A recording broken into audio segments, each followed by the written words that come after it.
जैश ए मोहम्मद के कुनबे में हड़कंप मच गया है। वजह यह है कि मसूद अजहर की 19 हूरें फरार हो गई हैं। जी हां, एक दो नहीं बल्कि 19 हूरें। मसूद की दिल्ली धमाके वाली शागिर्द डॉक्टर शाहीन ने इनका ब्रेन वॉश किया था, मगर जैसे ही शाहीन पकड़ी गई ये 19 की 19 स्लीपर सेल लापता हो गई। अब सवाल है कि आखिर ये कहां हैं? ये खुद को बचाने के लिए छिप रही हैं या फिर किसी बड़े हमले को अंजाम देने के फिराक में? रिपोर्ट दिखाते हैं आपको।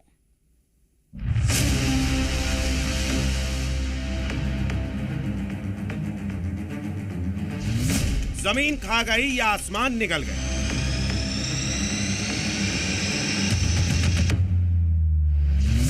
उन्नीस हूरों वाला कुनबा किधर दुबक गए?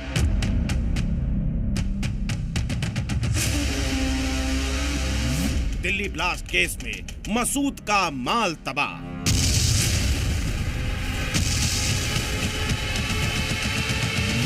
एनआईए ने खोला दहला देने वाला गुनाह। जी हां, दिल्ली ब्लास्ट केस में यह अब तक की सबसे बड़ी ब्रेकिंग न्यूज है, जिसने दिल्ली से लेकर उत्तर प्रदेश तक रेड अलर्ट जारी कर दिया है। और ब्रेकिंग न्यूज यह है कि जैश के सरगना मसूद अजहर की 19 हूरें गायब हो गई। मसूद अजहर की 19 हूरें गायब, वो भी हिंदुस्तान के अंदर। यकीनन इस खबर को जो भी सुन रहा है वो हैरान है, लेकिन सवाल ये है कि आखिर 19 हूरों वाली ये मिस्ट्री क्या है? मसूद की ये हूरें कहां गायब हुई? और सवाल ये भी कि बहावलपुर में बैठे मसूद की 19 हूरें हिंदुस्तान में आखिर क्या कर रही थी? तो इन तमाम सवालों का जवाब आपको देंगे और इसके पुख्ता सबूत भी दिखाएंगे।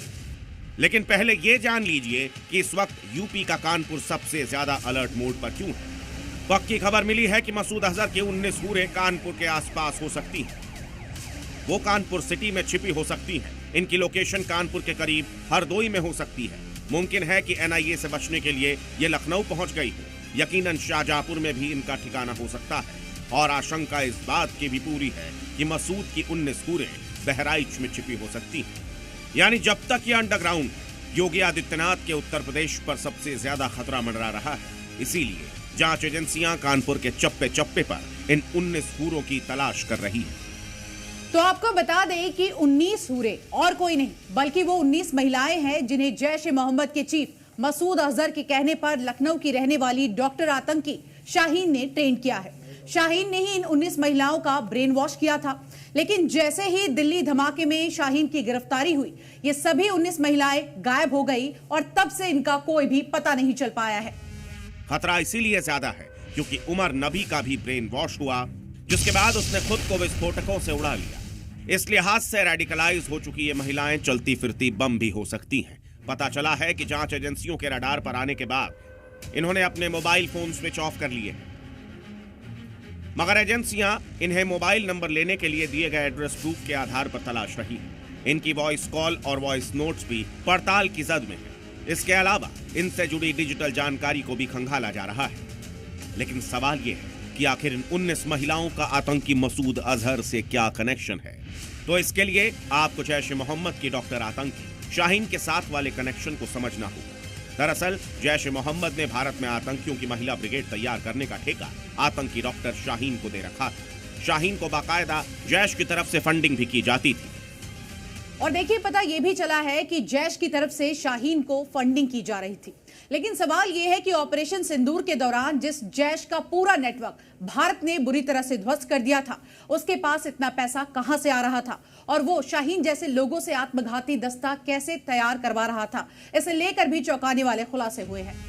दरअसल भारत को दहलाने के लिए जैश ए मोहम्मद 2 तरीके से पैसा इकट्ठा कर रहा था।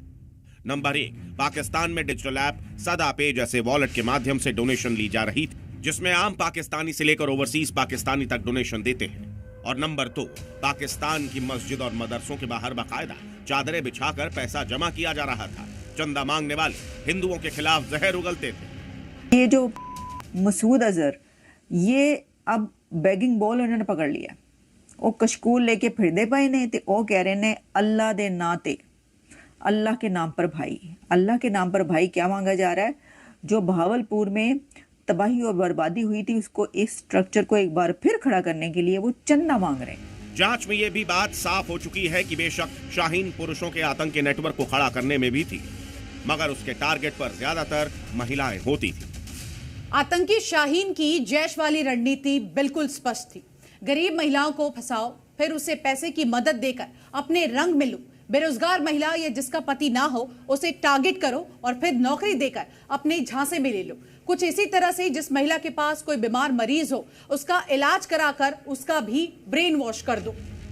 मतलब जिन 19 महिलाओं की तलाश की जा रही है वो न केवल जैश का आतंकी सिलेबस पढ़ चुकी थी, बल्कि उन्होंने उस पर अमल भी करना शुरू कर दिया। महिला स्लीपर सेल्स की संख्या बढ़ाने पर वो दिन रात काम कर रही थी। ये 19 मुस्लिम महिलाएं लगातार शाहीन के संपर्क में रहती थी। डॉक्टर शाहीन के आतंकी भाई डॉक्टर परवेज ने बहन के कहने पर दीपावली के आसपास एक गुप्त बैठक आयोजित करने की तैयारी भी कर ली थी। ये बैठक लखनऊ या कानपुर में होनी थी और इस बैठक को वैसे तो डॉक्टर सेमिनार का नाम दिया जाना था, लेकिन यह होता टेरर सेमिनार, क्योंकि उस सेमिनार में टेरर मॉड्यूल से जुड़े डॉक्टर्स को शामिल होना था। कुल मिलाकर आतंक का यह जैश वाला महिला नेटवर्क काफी हद तक खुल चुका है, मगर यह ध्वस्त तभी माना जाएगा जब ये 19 महिला स्लीपर सेल्स शिकंजे में आ जाएंगे, क्योंकि अभी तो ये तक नहीं पता कि वो हैं कहां और किसके संपर्क में। ब्यूरो रिपोर्ट, जी।